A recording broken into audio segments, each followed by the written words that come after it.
ఎన్ versus వి గెలుపు దిశగా Bharat. Lunch బ్రేక్కి Windies సగం జట్టు ఖాళీ. వెస్టిండీస్తో జరుగుతున్న తొలి టెస్టులో భారత్ గెలుపు దిశగా దూసుకుపోతోంది. అహ్మదాబాద్లో టీమిండియా పూర్తి ఆధిక్యం సాధించింది. రాహుల్, జురెల్, జడేజా సెంచరీలతో భారత్ 448/5 వద్ద డిక్లేర్ చేసింది. తొలి ఇన్నింగ్స్లో విండీస్ 162 పరుగులకే ఆలౌట్ కాగా, రెండో ఇన్నింగ్స్లోనూ పతనం కొనసాగింది.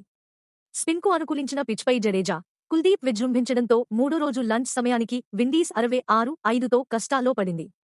భారత్ విజయం ఖాయంగా కనిపిస్తోంది. వెస్టిండీస్తో జరుగుతున్న మొదటి టెస్టులో భారత జట్టు గెలుపు దిశగా పయనిస్తోంది.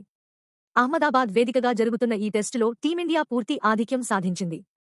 అటు బ్యాటింగ్తో పాటు ఇటు బౌలింగ్లో కూడా రాణిస్తుండటంతో రిజల్ట్ కన్ఫర్మ్ అయింది. 448/5 ఓవర్ నైట్ స్కోర్ను డిక్లేర్ చేసిన టీమిండియా మూడో రోజు విండీస్ను బ్యాటింగ్కి ఆహ్వానించింది. అయితే మొదటి సెషన్లోనే వెస్టిండీస్ జట్టు సగం ఖాళీ అవడంతో ఆతిథ్య జట్టు ఓటమి ఖరారైంది.